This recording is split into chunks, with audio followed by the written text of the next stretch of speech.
Okay అండి, మనం ప్రస్తుతం మహబూబాబాద్ జిల్లా మున్సిపల్ పరిధిలో ప్రస్తుతం మనం ఉన్నాము. మనతో ఈరోజు మాట్లాడేందుకు ముఖాముఖి కార్యక్రమానికి అయితే మంచి స్పెషల్ ఇంటర్వ్యూ చేయబోతున్నాం. మున్సిపల్ మాజీ 4 లీడర్ అజయ్ సారథి రెడ్డి గారితో మనం ముఖాముఖి చేయబోతున్నాం. వారి ఇంటి దగ్గర మనం ప్రస్తుతం ఉన్నాం. ఇంట్లో పోయి కొన్ని విషయాలు దాని మీద మాట్లాడే ప్రయత్నం అయితే చేద్దాం.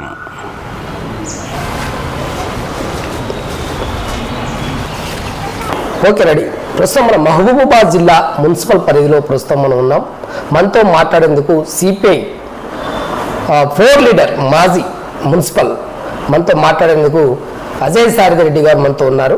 సార్ నమస్తే సార్, నా పేరు సీతారాం సార్. నమస్తే సార్. చెప్పండి సార్, ప్రధానంగా ముందుగా మీకు ప్రత్యేక ధన్యవాదాలు తెలియజేస్తూ కుటుంబ నేపథ్యం నుండి మొదలు పెడదాం. మనం మీ కుటుంబ నేపథ్యం చెప్పండి.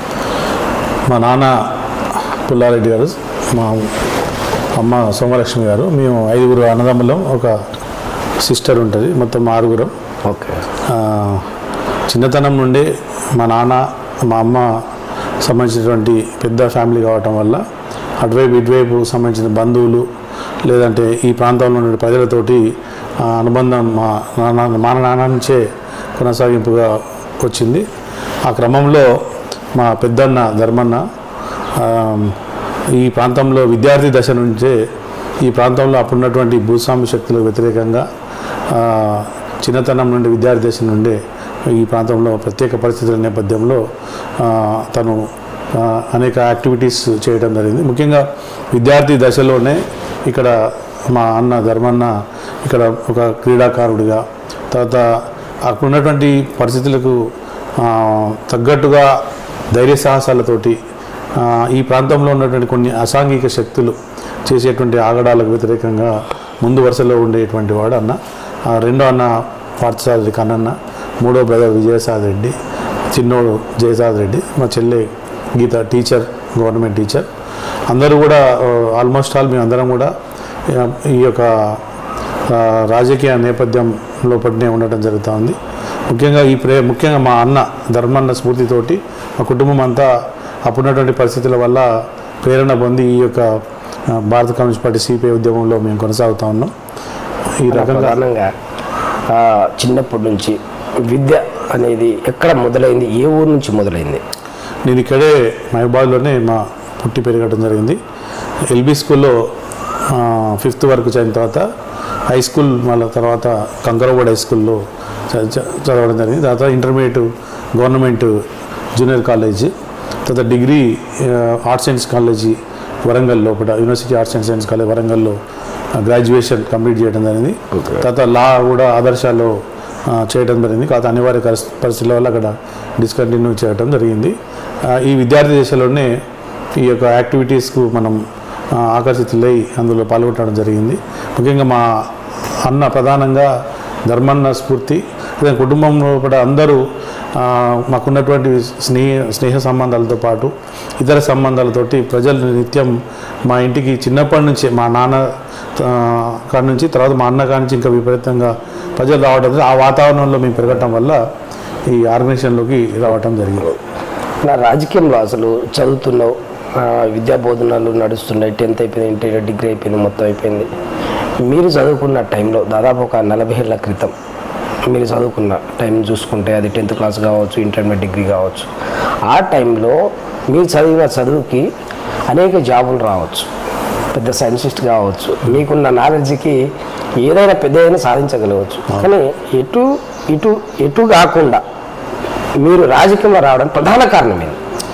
రాజకీయానికి రావడానికి, ఇందులో ఉండటానికి ఏంటంటే మనకు చిన్నప్పటి నుంచి ఈ కుటుంబ వాతావరణం ఒకటి ప్రధానంగా. రెండవది ఏంటంటే మేము స్పోర్ట్స్ కూడా స్టేట్ లెవెల్, ఇంటర్ యూనివర్సిటీ ఇవన్నీ కూడా ఆడినాం.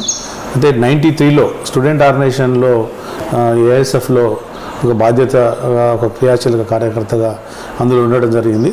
అందువల్ల ఇక ప్రజలతోటి మమేక కావటం, ఈ రకమైనటువంటి వాతావరణం ఉండటం వల్ల దాంట్లోనే మేము వెళ్ళడం జరిగింది. వేరే జాబ్ కానీ లేదంటే వేరే రకంగా ఆలోచన, వ్యాపారం కానీ ఇతర ఆలోచన రాకుండా ఉండేది. అందువల్ల ఈ యొక్క ఆర్గనైజేషన్ లోపలనే మేము పొలిటికల్ కెరీర్నే ఇక మనం ఎంచుకున్నట్టుగా భావిస్తూ ఉన్నాం. ఎందుకంటే ఆ ప్రభావం అట్లా పడింది. ఇందులోంచి మేము బయటికి వచ్చే పరిస్థితి కూడా కుటుంబ నేపథ్యం కానీ ఇక్కడ రాజకీయ పరిస్థితులు కానీ మాకు ప్రజలతో ఉన్నటువంటి అనుబంధం కానీ లేదంటే ఈ ప్రజల కోసం ఎంతో కొంత మనం సర్వీస్ మన వంతుగా చేయాలనేటువంటి ఒక ఆలోచనతోటి ఉత్సాహంతో ప్రేరణతోటి మనం ఈ స్రవంతిలోనే కొనసాగడం జరుగుతుంది. అలాంటి అవకాశాలు వాస్తవానికి వేరే వ్యక్తిగతంగా ప్రైవేటు జాబ్స్ కానీ గవర్నమెంట్ జాబ్స్ కానీ వేరే ఏ అవకాశం లేకుండా ఫుల్ టైం ఇంకా పొలిటికల్ వర్కర్గా ఉండటానికే మేము ఇష్టపడటం జరిగింది. అందువల్ల వేరే ఆలోచన అవకాశాల కోసం ప్రయత్నం చేయలేదు. అలాంటి పరిస్థితి కూడా మనకు రాలేదు. దీంట్లో ఫుల్ టైమ్గా వర్కర్గా పనిచేయడం జరుగుతుంది. టోటల్గా ఇప్పుడు అన్నయ్య ధర్మన్న తర్వాత మీరు ముగ్గురు మొత్తం నలుగురు ఇప్పుడు రాజకీయంలో ఉన్నారా ఈ వివిధ పనులు అయినా?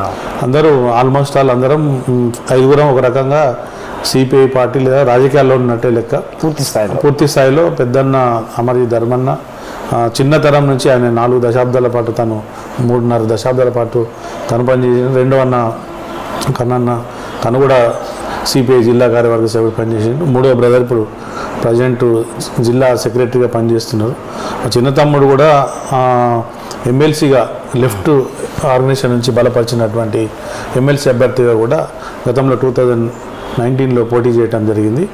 జయసాద్ రెడ్డి మన నల్గొండ వరంగల్ ఖమ్మం. మా సిస్టర్ కూడా గవర్నమెంట్ టీచర్ అయినప్పటికీ కూడా ఉపాధ్యాయ సంఘాలకు సంబంధించినటువంటి బాధ్యతలు లోపల తను పనిచేస్తాను. నేను విద్యార్థి దశ నుంచి ఇప్పటి వరకు ఏఎస్ఎఫ్ ఏఐటీసీలో తర్వాత సిపిఐ స్టేట్ కౌన్సిల్ మెంబర్గా జిల్లా సహాయ కార్యదర్శిగా ఆ బాధ్యతలు నేను నిర్వహిస్తున్నా. ట్రేడ్ యూనియన్గా జిల్లా ప్రెసిడెంట్గా ప్రస్తుతం పనిచేస్తూ ఉన్నాం. విద్యార్థి దశలో ఏఎస్ఎఫ్లో 95 నుంచి విద్యార్థి సంఘం ప్రధానమైన డివిజన్ సెక్రటరీగా ఎన్నికైన కాంచి ఇప్పటి వరకు ఏదో ఒక ప్రజా సంఘం లేదా పార్టీ ఆధ్వర్యంలో వివిధ రకాల కార్యక్రమాల్లో నా వంతు బాధ్యతను నిర్వర్తిస్తూ ఆ యొక్క ప్రజారాశులకు సంబంధించిన సమస్యల మీద పోరాటం చేస్తూ ముందుకు కొనసాగుతాను. నా పూర్తి స్థాయిలో నేను దాదాపు ఒక 4-5 కాలనీలు తిరిగాను. ఎక్కడ చూసినా ధర్మన్న ఫోటో ఉండడం బోర్డుల మీద. అవును, ప్రధాన కారణం ఏమై ఉంటుందన్న? ఒక ఫోటో బయటికి వచ్చి నలుగురు నమస్తే పెట్టడం దండ పెట్టడం అని దాని వెనక చాలా రహస్యం ఉంటుంది. అసలు ధర్మన్న ఏం చేసేవాడు? ధర్మన్న చరిత్ర మహబాద్లో ప్రజలు హృదయాలను తాకినటువంటి చరిత్ర. ప్రజానాయకుడు. అతను ప్రతి మనిషితోటి ప్రేమ అనుబంధాన్ని పంచుకుంటూ ముఖ్యంగా ఇక్కడ చాలా గడ్డు పరిస్థితుల్లో ఆ రోజుల్లో ఉండేటువంటిది. 70-80వ దశకం 90వ దశకంలో పట్ట ఇక్కడ ఉన్నటువంటి పరిస్థితులు ఉన్నప్పుడు ధైర్య సాహసాలతోటి అన్న పేదవాళ్లకు మధ్యతరగతి సామాన్య ప్రజల కోసం కార్మికుల కోసం నిరంతరం సిపిఐ జెండా పట్టుకొని కేశంలో కానీ మహబాద్లో కానీ ఈ జిల్లాలో అనేక మంది కోసం అల్పెరుగని పోరాటం చేయటం జరిగింది. తన జీవితం అంతా కూడా త్యాగం చేయటం జరిగింది. అనేక కేసులు కూడా అక్రమంగా హత్య కేసులు, హత్యాయత్నం కేసులు, ఇతర అనేక కేసులు ఉన్నా కూడా తాను వాటిని బెదరకుండా ఒక ధైర్య సాహసాలతోటి ప్రజల మనసులు గెలిచిన నాయకుడు. అనేక మందికి ఇంటి స్థలాలు, భూ పోరాటాల ద్వారా సాగు భూముల కోసం తర్వాత కార్మిక సంఘాలు పెట్టి ఇట్లా ఒకటని కాదు అనేక పద్ధతుల లోపల అన్న ప్రతి మనిషిని ఈ నియోజకవర్గంలో వేలాది మందిని అన్న తట్టిండు. ఆ ప్రేరణ ఆ స్ఫూర్తి మాకు ఉన్నది. దానికి అన్న చేసిన త్యాగాల నేపథ్యంలో తనకు నివాళిగా తర్వాత మేము ఉన్నటువంటి సిపిఐ పార్టీ నాయకత్వంగా కావచ్చు, సోదరుడిగా కుటుంబ సభ్యుడిగా కావచ్చు మనం కూడా అన్న యొక్క బాటలో నడవాలని, అందుకోసం పేదల కోసం, కష్టజీవుల కోసం, శ్రమజీవుల కోసం, ప్రజల కోసం ఏదైనా చేయాలని అందుకోసం మనం ఈ భూ పోరాటాల ద్వారా కాలనీలు నిర్మించేటువంటి ప్రక్రియ చేయడం జరిగింది. అన్న 2000 సంవత్సరంలో ఒక ఎమ్మెల్యే ఆస్పిరెంట్ యాక్చువల్గా అక్కడ రాజకీయంగా పరిస్థితులు అనుకూలించకుండా పోవటం వల్ల అనివార్య పరిస్థితుల్లో అన్నకు అవకాశం రాలే. వాస్తవానికి అన్న జరిగిపోయిన తర్వాత ఆ రోజు కానీ ఆ తెల్లారి కానీ వేలాది మంది తమ కుటుంబ సభ్యుడు, ఇంటి సభ్యుడే కోల్పోయిన బాధ దాదాపు 20,000 మంది పైగా అన్న అంత్యయాత్రల్లో పాల్గొని అన్నకు నివాళులు అర్పించినటువంటి చరిత్ర బహుశా ఈ ప్రాంతంలో ఎవరికి అలాంటి అరుదైన సందర్భం ఉన్నది. అది అన్నకు మాత్రమే ఆ నివాళులు అర్పించిండ్రు.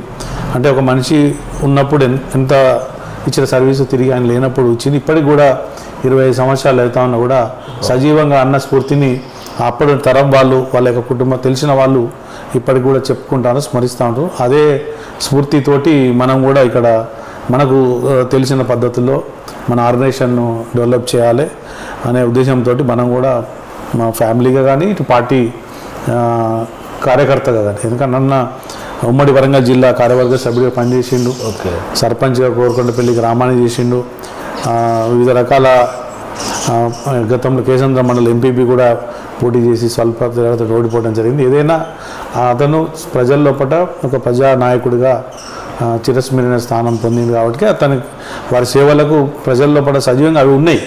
దాన్ని తిరిగి మళ్ళీ కొత్త తరం స్ఫూర్తి చేయడం కోసం మా వంతు ప్రయత్నం చేయటమే మా ఇప్పుడు చేస్తున్న ప్రక్రియ. బ్రహ్మాండంగా ఉందన్న. అయితే 2020లో అన్నగారు చనిపోయిన 2000 సంవత్సరంలో చనిపోయిన తర్వాత ఉన్న సిపిఐ పార్టీకి ఇప్పుడుకున్న అనుబంధం అలాగనే ఉందా? ఏమాత్రమైనా వెనక ముందైనా అయిందంటారా?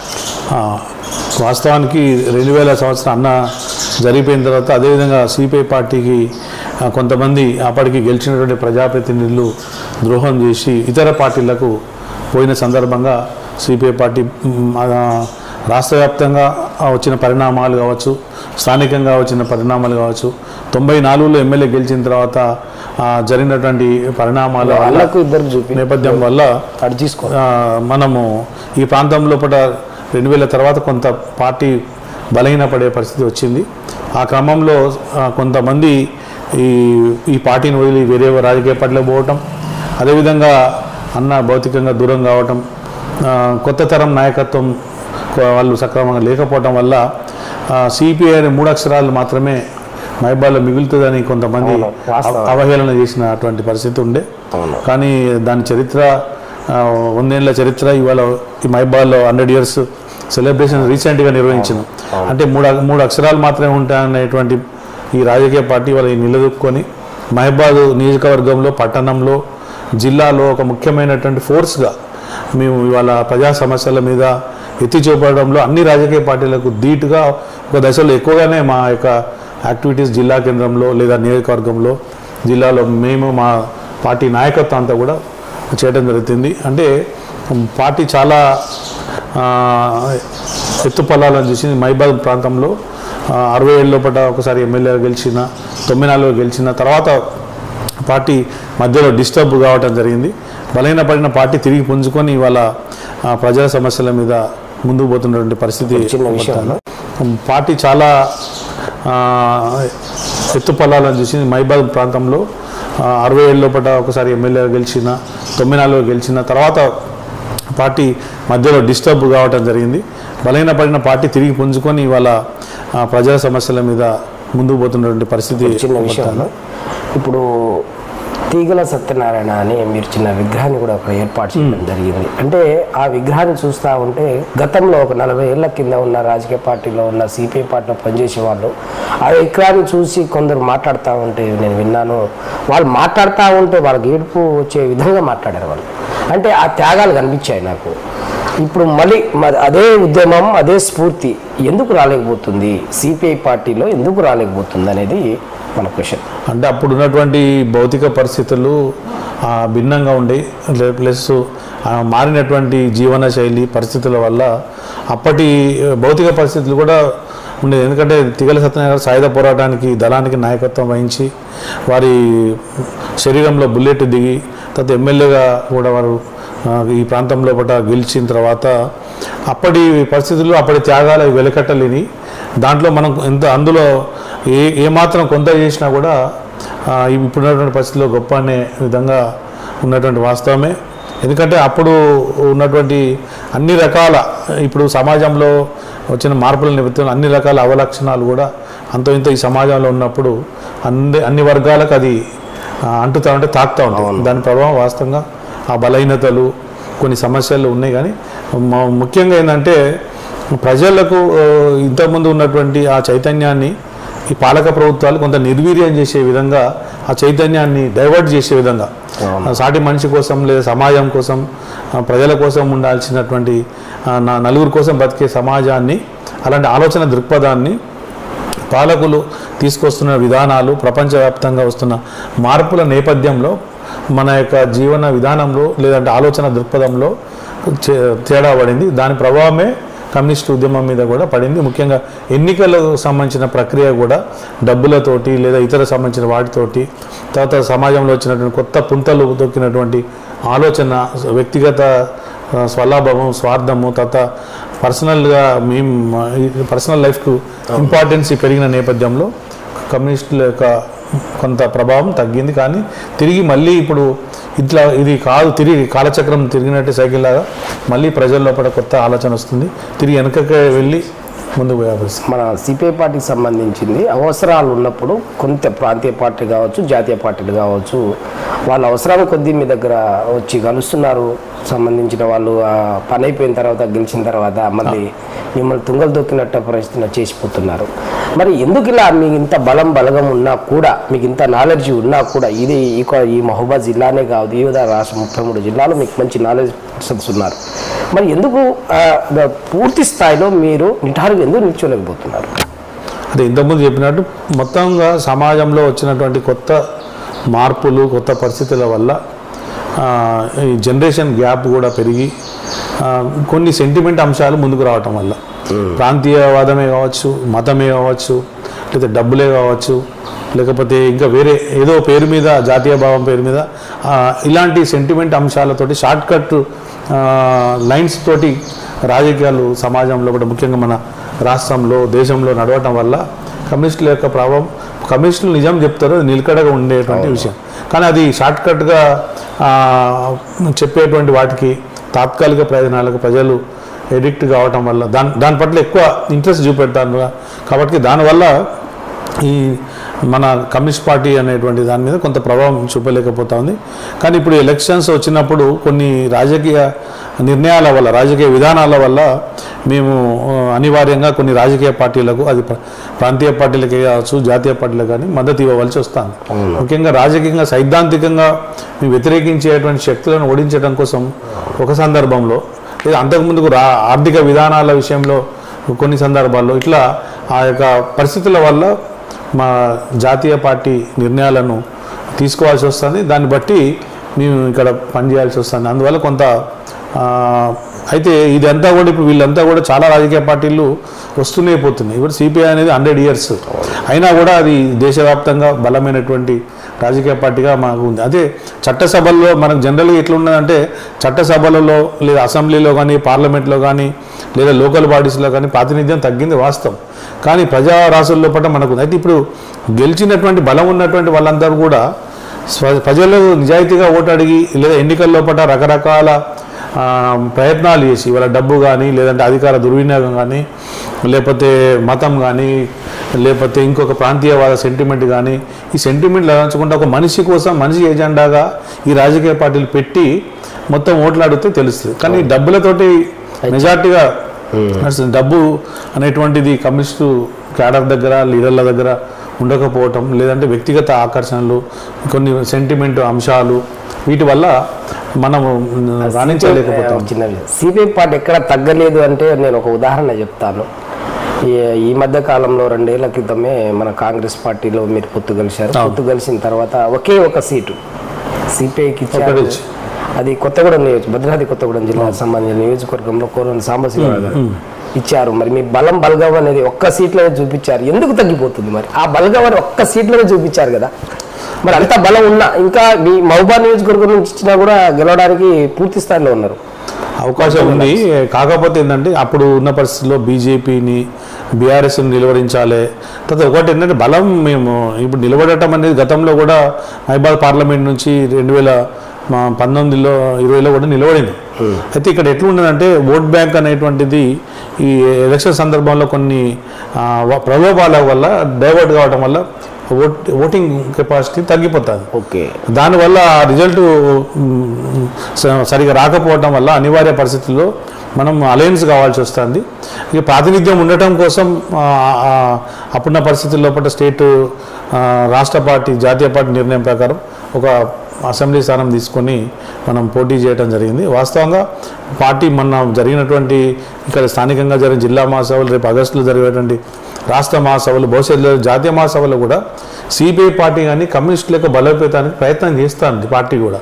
కానీ పరిస్థితులు కొద్దిగా అనుకూలంగా లేకపోవడం ఒకటి, ఎన్నికల లోపల డబ్బులే మెయిన్ ప్రధానం కావడం వల్ల మేము ఎక్కువ స్థానాల లోపల పోటీ చేయలేకపోతాం.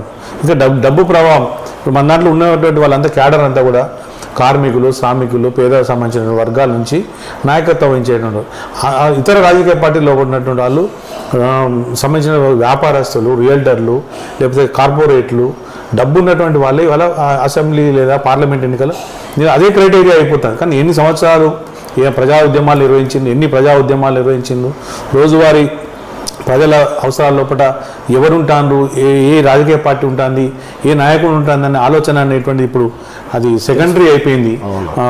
ముందుకు వచ్చింది ఏంటంటే డబ్బు పెట్టేవాళ్ళు, లేదంటే ఇంకా షార్ట్కట్గా తప్పుడు మాటలు, లేదంటే సెంటిమెంట్స్ రగిల్చేటోళ్ళు, ఇదే ముందుకు వచ్చిన సందర్భంలో మేము బలహీనపడి ఎక్కువ స్థానాల్లో పోటీ లేకపోతా ఉన్నాం.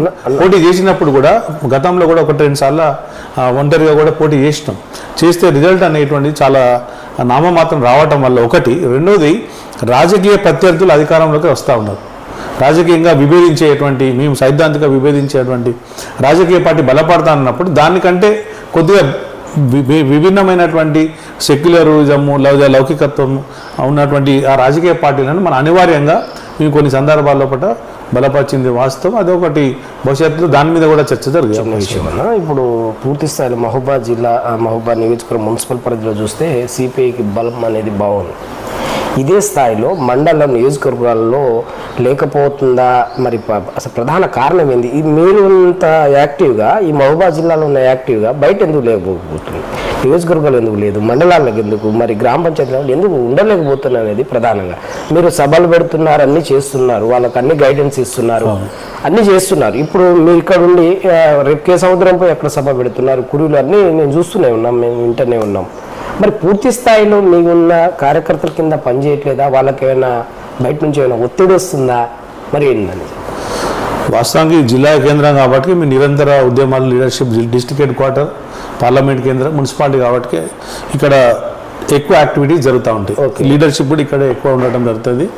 అందువల్ల ముఖ్యంగా ఏంటంటే 2014లో మేము 3 కౌన్సిలర్లు ఇక్కడ గెలవడం జరిగింది. మొన్న కూడా 2020లో కూడా 2 కౌన్సిలర్ చేసి నిరంతరం మున్సిపాలిటీలో అనేక సమస్యల మీద మనం ఇక్కడ పోటీ చేస్తాం. వివిధ ప్రాంతాల నుంచి వచ్చే వాళ్ళందరూ కూడా ఎక్కువ శాతం ఇక్కడికి వస్తూ ఉండడం వల్ల వాళ్ళ యాక్టివిటీస్, వాళ్ళకి సంబంధించిన అంశాలను మన జిల్లా కేంద్రంలో పూట సమర్థవంతంగా అన్ని రాజకీయ పార్టీల కంటే భిన్నంగా, వినూత్నంగా, ఒక తీవ్ర స్థాయిలో నికార్సుగా, నిటారుగా, నిజాయితీగా నిలబడి మనం పనిచేస్తున్నాం. అయితే కొన్ని మండలాల్లో ఇంకా కొంత లీడర్షిప్, ఇంకా కొన్ని యాక్టివిటీస్ పెంచుకోవాల్సిన అవసరం ఉంది. ఆ లోపాన్ని మేము గుర్తించినాం. అక్కడెక్కడైతే కొత్త లీడర్షిప్ను కానీ, లేదంటే మార్పులు చేర్పులు చేసి ఉన్న వాళ్ళకు కూడా ఇంకా ఎక్కువ కార్యక్రమాలు చేసేటువంటి ప్రయత్నం కూడా వాళ్ళని చేస్తాను. అలాంటి లోటుపాట్లు కొన్ని చోట్ల, కొన్ని మండలాల్లో ఉన్నటువంటి విషయం వాస్తవమే. దాన్ని మేము తిరిగి మళ్ళీ పునర్నిర్మాణం చేసే సందర్భంలోనే ఇప్పుడు మహాసభలు కూడా నిర్వహించుకుంటా ఉన్నాం. ఇలా నియోజకవర్గ వ్యాప్తంగా లేదా జిల్లా వ్యాప్తంగా ఎక్కువ మండలాల్లో స్ట్రెంత్ అయ్యడానికి ప్రయత్నం చేస్తున్నాం. కొంత ఎవరైతే బాధ్యతలు మనం ఉంటారో వాళ్ళు కూడా కొంత స్వతహాగా కూడా కొంత ఇంట్రెస్ట్, కొంత చొరవ అనేటువంటిది మనం ఎవరికి వాళ్ళమే, ఇప్పుడు మనకు మనమే అది చూపెట్టుకోవాల్సిన అవసరం. అలాంటి లోపాలు ఏమైనా ఉంటే దానికి సంబంధించిన సైద్ధాంతిక శిక్షణ, రాజకీయ శిక్షణ ఇలాంటివన్నీ కూడా క్లాసెస్ పెట్టి అట్లా కూడా ప్రయత్నం చేస్తూ ఉంటాం. ఇది నిరంతర ప్రక్రియ. ఒక్కోసారి ఒక లీడర్షిప్లో గ్యాప్ వస్తూ ఉంటుంది. దాన్ని మనము పాజిటివ్గానే అర్థం చేసుకొని మనం పోవాల్సి వస్తుంది. ఎందుకంటే చుట్టూ ఉన్నటువంటి పరిస్థితులంతా కూడా భౌతికంగా మనిషిని ఫస్ట్ చైతన్యం నుంచి దూరం చేసి అన్ని సెల్ఫిష్నెస్ కోసం, అంటే స్వార్థమైన లేదా తన ప్రైవేట్ లైఫ్ కోసమే ప్రయారిటీ ఇచ్చే పద్ధతుల్లో మైండ్ సెట్ను డ్రైవ్ కావటం ఒకటి, ధనస్వామ్య రాజకీయాలు ఈ 2, తర్వాత మత ప్రభావము లేదా ప్రాంతీయ ప్రభావము లేదంటే జాతీయ ప్రభావం, ఇలాంటి వాటి వల్ల కొంత గందరగోళ పరిస్థితి ఉన్నట్టు షార్ట్కట్ రాజకీయాలకు ప్రజలను అలవాటు చేయటం వల్ల దీర్ఘకాల రాజకీయం చేసేటువంటి కమ్యూనిస్టులకు కొంత ప్రతికూల పరిస్థితులు ఉన్నాయి. కానీ ఇప్పుడు మళ్ళీ మారుతున్న మొత్తం ప్రపంచవ్యాప్తంగా కానీ దేశవ్యాప్తంగా వస్తున్న పరిస్థితుల్లో అంచనా వేస్తే ఖచ్చితంగా తిరిగి కమ్యూనిస్టులు పుంజుకొని, కమ్యూనిస్టులు కానీ లేదంటే సెక్యులర్ శక్తులు కానీ లేదంటే ఒక ప్రజాతంత్ర చైతన్యానికి సంబంధించిన పూరితమైన శక్తులు భవిష్యత్తులో మళ్ళీ అధికారంకి వస్తారనేటువంటి ఆశావాద దృక్పథంతో ఉన్నాయి. ఎందుకంటే శ్రీలంకలో 3% మాత్రమే ఉన్నటువంటి కమ్యూనిస్టులు ఇవాళ తక్కువ సమయంలోనే అధికారం వచ్చి ఇప్పుడు చాలా అంతరాలు ఆర్థిక విధానాల వల్ల సమాజంలో అంతరాలు పెరుగుతున్నాయి. చిన్న విషయం ఇది. మొత్తంగా మహబూబాద్ మన ఏరియా చూసుకుంటే మరి మండలాలు వేస్గా ఇళ్ల స్థలాలకు సంబంధించింది కావచ్చు. మీరు పూర్తి స్థాయిలో ఇక్కడ ఉన్న కలెక్టర్లకు, ఎమ్మెల్యేలకు, ఎంపీలకు లెటర్ రాసి వీళ్ళని తీసుకుపోయి పోగేసి గురిసెలు పెట్టి ఏదో చేస్తున్నారు. ఇది బ్రహ్మాండంగా సక్సెస్ఫుల్ అవుతుంది. మండల వేస్గా ఎందుకు చేయలేకపోతున్నారు? మరి చేశారా? మరి వాళ్ళ ఓట్ల రూపంలో మిమ్మల్ని ఎందుకు ఆదరించలేకపోతుంది? ఇది ప్రధాన ఎజెండా ఏముంది అసలు? ప్రధాన ఎజెండా ఏంది? పరిస్థితి ఏంది అసలు? పరిస్థితి ఏంటంటే అన్ని మండలాలలో గతంలో ఇంతకుముందు చెప్పినట్టు 2000 తర్వాత ఒకటి తెలంగాణ సెంటిమెంటు, ఒకటి అంతకుముందుకు మండల వారికి పంపించారా సార్? అన్ని మండలాలలో ఉన్న మండలాల్లో మీరు అక్కడ స్థానిక నాయకత్వం ఉన్నారు, బలంగానే ఉండేది. వాళ్ళు కూడా ఇట్లా ఇంటిస్తారు అంటే పేదవాళ్ళ భూ పోరాటాలు, సాగు భూములు కానీ తీసుకున్నారా? వాళ్ళు కొన్ని యాక్టివిటీస్ చేసిండ్రు, కొన్ని ఇంకా చేయాల్సినవి చేయలేకపోయిండ్రు. అయితే ఇప్పుడు ఎట్లున్నదంటే అక్కడ కొన్ని సందర్భాల్లో పట్ల వచ్చి 94లో జరిగినటువంటి ఒక ఎక్స్పీరియన్స్ తోటి పార్టీ కొంత బలహీన పడినటువంటి విషయం లేదు. ఇదే క్రమంలో టీడీపీలో చేరటం, తర్వాత టీఆర్ఎస్లో నాయకత్వం అంతా కూడా తెలంగాణ అందులో కొంతమంది పోవటం, కొంతమంది కాంగ్రెస్లో పోవటం, ఆ తర్వాత ఈ ఆర్థిక డబ్బు రాజకీయాలు కావటము, తర్వాత ఏళ్ల తరబడి కమ్యూనిస్టులు ఉద్యమంలో ఉన్నప్పటికీ కూడా అప్పుడు గెలిచినటువంటి ఒక ప్రధానమైన ఎమ్మెల్యే సరిగా నాయకత్వాన్ని క్యాడర్ను విస్మరించడం వల్ల కొంత నిరాశ నిస్పృహలతోటే ఉన్న నేపథ్యంలోనే ఇంతకుముందు చెప్పినట్టు సిపిఐ అనే 3 అక్షరాలు ఉంటాయని అలాంటి ప్రచారం చేసి అన్న క్రమంలో కొంత బలహీన పడినటువంటి విషయం వాస్తవం. అక్కడ నాయకత్వం వేరే రాజకీయ పార్టీలు కొంతమంది వేరు, ఉన్నవాళ్ళు మాత్రం సిన్సియర్గా దశాబ్దాల నుండి ఈ జెండాను పట్టుకొని ఈ నియోజకవర్గంలో ఈ జిల్లాలో కమిట్మెంట్ తోటి ఉండటం జరిగింది. వాళ్ళ శక్తి మేరకు అందరికీ ఈక్వల్ ఎనర్జీ, ఈక్వల్ స్ట్రెంత్ ఉండదు. ఉన్నంత వరకు వాళ్ళ ప్రయత్నం వాళ్ళు చేస్తూ ఉన్నారు. కాకపోతే ఇప్పుడున్న పరిస్థితిలో ఆ ప్రయత్నం, ఆ శక్తి సరిపోదు. వాస్తవంగా మేము అంగీకరించి ఇంకా బలమైన నాయకత్వం ఉన్న వాళ్ళ నుంచే మనం తయారు చేసుకోవాలి. ఆ ప్రయత్నం జరుగుతుంది. భవిష్యత్తులో అది ఖచ్చితంగా మంచి లీడర్స్ ఎమర్జ్ అయ్యే అవకాశం ఉంది. ఇంకోటి ఏంటంటే ఇప్పుడు మున్సిపల్కి సంబంధించి చూస్తే ఇప్పుడు పంచాయతీ ఎన్నికలు ఉన్నాయి, మున్సిపల్ ఎన్నికలు కూడా. మీరు మళ్ళీ పొత్తేనా మరి ప్రధానంగా ఎజెండా ఏమైనా పెట్టుకొని ముందుకి మీ పార్టీ నుంచి పోటీ చేయబోతున్నారా? అంటే ఇప్పుడు మున్సిపాలిటీ మొన్నటిదాకా ఎమ్మెల్యే ఎంపీ ఎలక్షన్స్ వరకు అలయన్స్ ఉన్నాం. అవును. ఇప్పుడు లోకల్ బాడీస్ ఎలక్షన్స్ విషయం కూడా మొన్న రాష్ట్ర పార్టీ నాయకత్వం అంతా కూడా కలిసి ముఖ్యమంత్రి రేవంత్ రెడ్డి గారిని కూడా కలవడం జరిగింది. ఆ సందర్భంగా కూడా స్థానిక ఎన్నికల విషయం కూడా ప్రస్తావన చేయడం జరిగింది. అదేవిధంగా మహేష్ కుమార్ గౌడ్ పిసిసి ప్రెసిడెంట్ గారు కూడా మా మగ్దుం భవన్ ఆఫీస్కు కొత్తగా ఇనాగ్రేషన్ అయినప్పుడు వచ్చిండ్రు. అప్పుడు కూడా వారు ఏం చెప్పారంటే భవిష్యత్తులో కూడా మేము కలిసి పనిచేయాల్సిన పరిస్థితి ఉంది, కనుక బీజేపీని బీఆర్ఎస్ను నిలువరించాలంటే కమ్యూనిస్టుల సహకారం అవసరమని వారు కూడా అన్నారు. వాస్తవంగా పార్టీలో కూడా అలాంటి అభిప్రాయం. అయితే లోకల్ బాడీస్ ఎలక్షన్స్ను కూడా ఆ రకంగా ప్రయత్నం చేయాలని మేము అనుకుంటున్నాం. కాంగ్రెస్ సిపిఐ కలిసే అవకాశం లోకల్ బాడీస్ ఎలక్షన్ పోవాలని అనుకుంటాం. ఒకవేళ అనివార్య పరిస్థితుల్లో అక్కడ మనకు వీలు కాకపోతే మేము ఒంటరిగానైనా కూడా పార్టీని స్థానికంగా బలోపేతం చేసుకోవడానికి మా వంతు ప్రయత్నం చేస్తాం. మ్యాక్సిమం ఇక్కడ స్థానిక ఎమ్మెల్యే గారు మురళీనాయక్ గారు కానీ, ఎంపీ గారు కానీ వారి సంబంధించి ఎలక్షన్స్ సందర్భంగా కూడా మనం పార్టీ నిర్ణయం మేరకు పనిచేసినాం కాబట్టి స్థానికంగా వాళ్ళతో సత్సంబంధాలే పార్టీ పరంగా ఉన్నాయి కాబట్టి ఇవి ఉన్న పరిస్థితులలో కూడా చూస్తే ఉండటానికి అవకాశం ఉన్నది. ఒకవేళ ఏదైనా బై ఛాన్స్ ఏమన్నా కాకపోతే అప్పుడు మేము ఒంటరిగానైనా కూడా పోరాటానికి పొత్తు కలిసారు కానీ మీరు పొత్తు కలిసి గెలిపించారు కదా. అవునవును. మీకు ఎలా సహకరిస్తుంది ప్రభుత్వం? మరి ఇప్పటి వరకు అయితే అంటే మేము రోజువారీగా సమస్యల మీద ప్రజల దృష్టికో ప్రజల సంబంధించిన సమస్యలను లోకల్ ఎమ్మెల్యే గారు ఎంపీ దృష్టికో లేదంటే మా పై నాయకత్వం రాష్ట్ర ముఖ్యమంత్రి గారు దృష్టికి రకరకాల సమస్యలు తీసుకెళ్తూ ఉంటాం. కార్మికులకు సంబంధించిన సమస్యలు లేదంటే ప్రజా సమస్యలను ఇక్కడ స్థానికంగా ఉన్న సమస్యలను కూడా వీరి దృష్టికి తీసుకెళ్ళి మొన్న మీరు చూసిండ్రు రైల్వే సంబంధించినటువంటి ప్లాట్ఫారం సంబంధించిన రైల్వే సమస్యలు కావచ్చు, ఇందిరమ్మ ఇండ్లు లేదంటే ఈ మున్సిపాలిటీకి సంబంధించిన అభివృద్ధి నిధుల మీద ఇందిరమ్మ ఇండ్లకు సంబంధించి ఇలాంటివన్నీ కూడా వారి దృష్టికి తీసుకెళ్ళి ప్రయత్నం చేస్తూ ఉన్నాం. అయితే కొత్తగా ప్రభుత్వం వచ్చింది, 18 నెలలు అయింది కాబట్టి ఇంకా మనం చెప్పవలసిన సూచనలు, ఇవ్వవలసిన సలహాలు లేదా ప్రజా సమస్యలు చెప్పే తీరుగా మనం చెప్పుకుంటూ వస్తున్నాం. ఇప్పటివరకు అయితే సానుకూలంగానే ఉన్నది ఆ పరిస్థితి అయితే. సార్ ఓకే, మంచిది. ఇంకోటి చిన్న క్వశ్చన్ సార్, ఇప్పుడు ఉన్న పరిస్థితికి మీకు తెలిసినంత వరకు దాదాపు ఒక 10 ఎమ్మెల్యేలు 9 ఎమ్మెల్యేలు చూసి ఉంటారు. నేనా ఒక 8 94 నుంచి అంటే అంతకుముందు 89 నుంచి ఐడియా వరకు ఒక 89 నుంచి ఉంటుంది. ఒక 8 ఎమ్మెల్యేలు చూసి 89 నుంచి ఇప్పటి వరకు. అయితే ఎమ్మెల్యేల పనితీరు ఏ విధంగా ఉండబోయింది మన మహబూబాద్ జిల్లా నియోజకవర్గంలో ఉన్న నియోజకవర్గాల్లో? ఎమ్మెల్యేలకు సంబంధించి చూడండి, బాగా పనిచేసిన ఎమ్మెల్యే ఎవరు ఉండొచ్చు? ఇప్పుడు ఒక్కొక్కరు ఒక్కొక్క తీరు ఉంటారు, వాళ్ళ శైలి ఉంటుంది. ఒక్కొక్క పద్ధతుల్లో వాళ్ళ యొక్క యాటిట్యూడ్స్ ఉంటాయి, వాళ్ళ యొక్క పనితీరు ఉంటుంది. మన సిపిఐ పార్టీ నుంచి చూద్దాం, తీగల సత్యనారాయణ పరిస్థితి చూద్దాం. తీగల సత్యనారాయణ గారు చాలా అప్పుడే వారు నిర్మించిన మున్నేరు వాగు నిర్మించిన ఆ యొక్క వాటర్ ట్యాంకు, దాని ద్వారానే మహబూబాద్ మొత్తం ఇప్పటికి కూడా 1967లో నిర్మించినటువంటి మున్నేరు వాగు వద్ద మన ఏటిగడ్డ తండ వద్ద నిర్మించిండు. ఆ పైప్ లైనే ఇప్పటిదాకా ఉన్నది. వారి కాలంలో చేసినవి చాలా ఇప్పటికి కూడా పాత పనులు చాలా ఉన్నాయి. మధ్యలో కొంతవరకు చేసినా కూడా అంత మార్క్ చేసే పద్ధతుల్లో అయితే వాళ్ళు ఎవరు కూడా చేసినటువంటి పరిస్థితి అయితే మనకు అవపడట్లేదు. మురళీనాథ్ గారు గెలిచి 18 నెలలు కాబట్టి ఇప్పుడే మన అంచనా పక్క వారి ఇప్పుడు ఇంకా ఎమ్మెల్యేలు మహబూబాద్ నుంచి గెలిచిన వాళ్ళు ఉన్నారు. బండిపుల్లే గారు ఎంతవరకు చేసేవారు? బండిపుల్లే పార్టీకి ఏదైతే పార్టీ ప్రజలు అనుకున్న విషయాలన్నీ కూడా చేయలేకపోవడం వల్లనే పార్టీ చాలా బలహీనపడింది. మెయిన్గా తన యొక్క విధానాలు తను అనుసరించినటువంటి ధోరణితోటే వాళ్ళు 94లో గెలిపించినప్పటికీ కూడా పార్టీ అంతర్గతంగా కూడా చాలా అప్పుడున్నటువంటి పరిస్థితుల్లో ప్రశ్నించినప్పటికీ కూడా తను చేసినటువంటి దానివల్లనే తనకు పార్టీ చాలా అవకాశాలు ఇచ్చింది. ఆ తర్వాత ఓడిపోగానే వెంబటే పార్టీని వదిలేసి టీఆర్ఎస్లో పోవడం జరిగింది.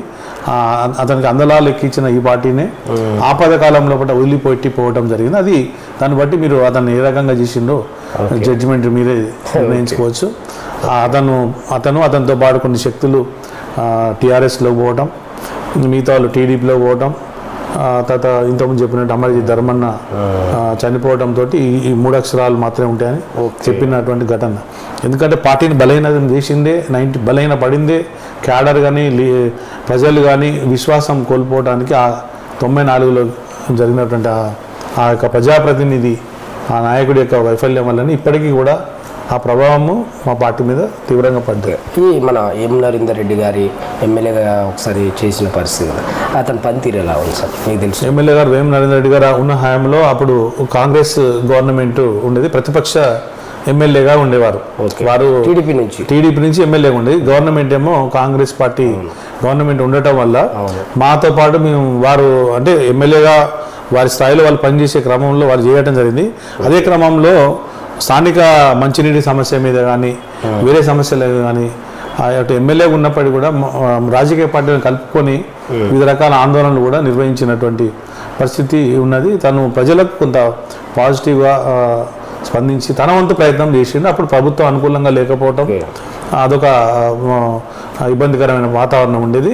మిగతా విషయాల్లో తన ఏదైతే సమస్యలు ఇప్పుడు మంచినీటి సమస్య కానీ లేదా వేరే రైతాంగ సమస్యల మీద కానీ అప్పుడు ఈ అలయన్స్గా మేము అంతా కూడా వారి ఎమ్మెల్యే ఉన్న న్యాయంలో కూడా కలిసి పనిచేయాలి. జన్మభూమి కార్యక్రమం తెలుగుదేశం పార్టీ వాళ్ళు తీసుకున్నారు కదా, అప్పుడు చురుగ్గా బాగా పాల్గొన్నారు ఎమ్మెల్యే గారు. అప్పుడు ఎం నరేందర్ రెడ్డి గారు ఎమ్మెల్యే గారు అది జన్మభూమి టీడీపీ అప్పుడు కాంగ్రెస్ ఉండే జన్మభూమి ఉన్నప్పుడు శ్రీరామ్ భద్రయ్య గారు ఒక ఎమ్మెల్యేగా ఉన్నారు ఒక దశలో 99.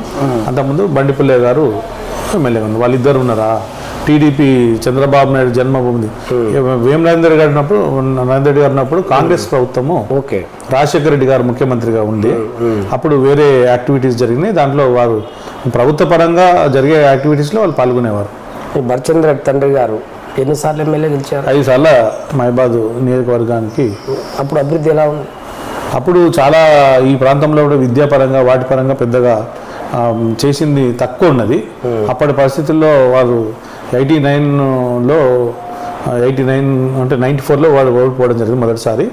5 సంవత్సరాలు జరిగింది నామా అంటే అప్పుడున్న పరిస్థితుల్లో ఇంకా చేయవలసినటువంటి విద్య కానీ వైద్యం కానీ ఇలాంటి ఎక్కువ స్థాయిలో జరగలేదు. సరే అయినా కూడా అప్పటి పరిస్థితుల్లో ప్రజలు అవకాశం తనకి ఇవ్వడం జరిగింది. అది 5 సార్లు ఎమ్మెల్యే, పని మాత్రం 0. నామమాత్రంగా అంటే రొటీన్గా కాలక్రమంలో జరిగే అభివృద్ధి తప్ప రొటీన్గా పూర్తి స్థాయిలో ఎఫర్ట్ చేసి ఒక ల్యాండ్ మార్క్ సంబంధించిన అనేటువంటిది ఇవి ఉన్నాయి అనేటువంటి పద్ధతుల్లో మనకైతే అవపడలేదు. అందుకోసం పూర్తి స్థాయిలో ఏళ్ళెత్తి చూపించినట్టుగా భరచంద్ర రెడ్డికి అది వ్యతిరేకైందంటారా? మా ఎలక్షన్స్లో అది ప్రభావం చూపించి వారు 2 సార్లు నిలబడ్డప్పుడు అది ఆ ప్రభావం కొంత ఉండొచ్చు. ఎందుకంటే 5 సార్లు వాళ్ళ తండ్రి గారు చేసినప్పుడు ఉండొచ్చు. కానీ వారు ఏంటంటే పార్టీ టికెట్ రాకపోవడం వల్ల 2 సార్లు ఇండిపెండెంట్గా నిలబడటం వల్ల దగ్గరకు వచ్చి 5 సార్లు ఎమ్మెల్యే ఎందుకు అంత బాగా పనిచేసి ఉంటే వాళ్ళ కొడుకు టికెట్ ఇవ్వాలిగా. అదే కాంగ్రెస్ పార్టీ అది అంతర్గత విషయం. వాళ్ళు ఎందుకు ఇవ్వలేదో టికెట్, మరి అది వాళ్ళ యొక్క 5 సార్లు సర్వీస్ ఇచ్చినందుకు ఇవ్వకపోవడం ఇవ్వటం అనేటువంటిది వాళ్ళు దానివల్ల తను ఇండిపెండెంట్గా వారు నిలబడినరు. 2 సార్లు దగ్గరకు స్వల్ప ఓట్లతోటి 2వ సారి అయితే ఓడిపోవడం జరిగింది. వారు కొంత ప్రజల లోపల సానుకూలంగా ఉన్నా కూడా పార్టీ టికెట్ రాకపోవడం అనేది అక్కడ మైనస్ జరిగింది. టికెట్ రాకపోవడానికి అది కాంగ్రెస్ పార్టీ అంతర్గతంగా వాళ్ళు ఏ ఈక్వేషన్స్ ఎందుకు ఇవ్వలేదు అనేటువంటిది అది బయటికి రాలే, మనకు తెలియదు. అయినా సరే పూర్తి స్థాయిలో ఇక దాంట్లో నిమగ్నం అయిపోయాడు, పార్టీలో నిమగ్నం అయిపోయాడు. ఇప్పటికీ అవునవును పార్టీలో నిమగ్నం అయి ఉన్నారు. ఇక నమ్మిన బంటు లేక కాంగ్రెస్ పార్టీలోనే ఉండిపోతాను. అంతే, వాళ్ళు ఫస్ట్ నుంచి వాళ్ళు కాంగ్రెస్ పార్టీ ఫ్యామిలీ కాబట్టి వాళ్ళ ఫాదర్ ఇంతకుముందు చెప్పినట్టు మాజీ ఎమ్మెల్యే గారు కానీ 2 సార్లు కాంగ్రెస్ టికెట్ ఆశించినప్పుడు రాకపోవడం వల్ల ఇండిపెండెంట్ ఇచ్చింది. తర్వాత కూడా మళ్ళీ ఇప్పుడు కాంగ్రెస్ డిసిసి ప్రెసిడెంట్గా ఉన్నారు కాబట్టి మన ఎలక్షన్స్లో కూడా మేము అలయన్స్ ఉన్నాం కాబట్టి మేమంతా కలిసి మహిబాద్ నియోజకవర్గంలో మా పార్టీ నాయకత్వం అందరం కలిసి ప్రచారం చేయడం జరిగింది. ఈ డోర్నకల్ నియోజకవర్గం రెడ్డి నాయకులు 5 సార్లు ఎమ్మెల్యే మీకు పూర్తి స్థాయిలో, ఎందుకంటే జిల్లా లెవెల్లో తిరిగి ఉంటారు, మీకు అనుభవాలు అన్నీ తెలిసి ఉంటాయి. ఆయన ఏ స్థాయిలో పనిచేసి ఉంటారు? డోర్నకల్ కాన్స్టిట్యున్సీకి సంబంధించిన వాళ్లకు అంతా గిరిజన తండాలు, రోడ్లు, ఇల్లులు సంబంధించిన నల్లాలు, నీళ్లు, అనేక సమస్యలు, భూముల సమస్యలు, పట్టాల సమస్యలు ఇప్పటికీ ఉన్నాయి. కొన్ని విషయాల్లో పూర్తి స్థాయిలో ఎంతవరకు పనిచేసి ఉంటుంటారు? వారు మినిస్టర్ అయినరు, 4 సార్లు ఎమ్మెల్యేగా ఉన్నారు. ఎక్కువ శాతం అధికార పార్టీ ఉన్నప్పుడే వారు ఎమ్మెల్యేగా కానీ ఉన్నప్పుడే అధికార పార్టీ ఏ పార్టీ టీఆర్ఎస్ ఉన్నా టీఆర్ఎస్లో చేరినప్పుడు అధికార పార్టీ వారు ఎమ్మెల్యే ఉన్నారు. ఏ పార్టీ అంటే వారు ఉన్న అంతకాలం ఒకసారి మినహాయిస్తే బహుశా 89 to 94 అనుకుంటే అప్పుడు టీడీపీ ప్రభుత్వం ఉంది, అది ఒకసారి మినహాయిస్తే అది ఒకసారి అనుకుంటే ఇప్పుడు 1-2 సార్లు మినహాయిస్తే 94 నుంచి వాళ్ళు చంద్రబాబు నాయుడు 2 సార్లు లేరు, సత్యవతి మీద ఓడిపోయాడు. 2 సార్లు రామచంద్ర మెజార్టీగా వారు ఏ గవర్నమెంట్ ఉంటే వారు ఎమ్మెల్యేగా ఉన్నారు, మినిస్టర్గా కూడా చేసిండ్రు. కాకపోతే వారు డోర్నకల్ సంబంధించినటువంటి ఈ రోడ్స్ కానీ కొంతవరకు తండాలు జరిగినాయి. కానీ మేజర్ సంబంధించినటువంటి డోర్నకల్ రైల్వే జంక్షన్ అనేటువంటిది అసలు ఇంకా ఇప్పుడు అభివృద్ధి కావాల్సింది. అసలు డోర్నకల్ కాన్స్టిట్యున్సీ పేరేమో డోర్నకల్ కాన్స్టిట్యున్సీ ఉంటుంది. దానికి సంబంధించినటువంటి వాస్తవానికి అది చాలా డెవలప్ కావాల్సిన. చూసారా సార్ మీరు లోపల రోడ్లు గల్లీలు ఇంతే లేదు అంతే. ఇప్పుడు మనకున్న మామూలుగా ఇప్పుడు ధర్మన్న కాలనీలో రోడ్లు చూస్తే దాదాపు 100 ఫీట్లు ఉన్నాయి. కానీ వాళ్ళకి చూస్తే కనీసం 40 ఫీట్ల రోడ్డు కూడా డోర్నకల్ కాన్స్టిట్యున్సీలో. గత ప్రభుత్వాలు ఏర్పాటు చేసిన డోర్నకల్ జంక్షన్ ను ఇవాళ నిరాధారణకు గురయ్యి ఒకప్పుడు చాలా పెద్ద ఎత్తున ఉండే ఆ డోర్నకల్ జంక్షన్ కానీ లేకపోతే ఎప్పుడో సాధించాల్సినటువంటి అభివృద్ధి ఇవాళ చాలా మండలాల్లో లేదు. ఒక మరిపడ హెడ్ క్వార్టర్ మినహాయిస్తే కొరివి కానీ లేకపోతే నర్సలపేట కానీ దంతాలపల్లి కానీ లేకపోతే ఈ డోర్నకల్ కానీ ఇలాంటి కాన్స్టిట్యున్సీస్ ఈ మండల కేంద్రాలలో ఆశించిన మౌలిక వసతులు కూడా లేవనేటువంటిది మనకు అవపడుతుంది. దాంతోపాటు విద్యాపరంగా కూడా మొన్ననే వచ్చిన చెప్పచ్చు చాలా సంవత్సరాల పాటు ఆ నియోజకవర్గంలో కూడా కనీసం మహిబాద్ నియోజకవర్గంలో చాలా సంవత్సరాల దాకా డిగ్రీ కాలేజీ తప్ప వేరే లేనటువంటి పరిస్థితి. ఈ మధ్య కాలంలో మనకు వచ్చినటువంటి పరిస్థితి తప్ప అది ఇవన్నీ కూడా కాలానుగుణంగా అనివార్య పరిస్థితులలో వచ్చినాయి తప్ప రాజకీయంగా వాళ్ళంతటా వాళ్ళు ఎఫర్ట్ చేసి. సార్ రెడ్డి నాయక్ అంటే ఎంత అసలు రాజకీయంగా బాగా తొక్కేశారు అని గిరిజన నాయకులు చెప్తా ఉంటే బాధపడుతున్నారు. ఒక గిరిజనుడు తొక్కుతా ఉన్నాడు, ఇప్పటికీ బయటికి రాలే ఎవరు. దీన్ని ఎలా చూస్తారు మీరు? అంటే ఇంకో తరం రాజకీయ నాయకులను వారు ఎక్కువ శాతం ప్రోత్సహించినట్టయితే లేదు. వారి తర్వాత ఇంకొక లీడర్షిప్ ఏ రాజకీయ పార్టీ అయినా ఇంకొక లీడర్షిప్ను తయారు చేస్తారు అనివార్యంగా. ఆ లీడర్షిప్ అనేటువంటిది చాలా మండలాలలో లేదంటే కొత్త గిరిజన నేతలను కూడా వారి కింద తయారైనటువంటి పరిస్థితి అయితే అవపడేటట్టు లేదు. ఎందుకంటే మరియు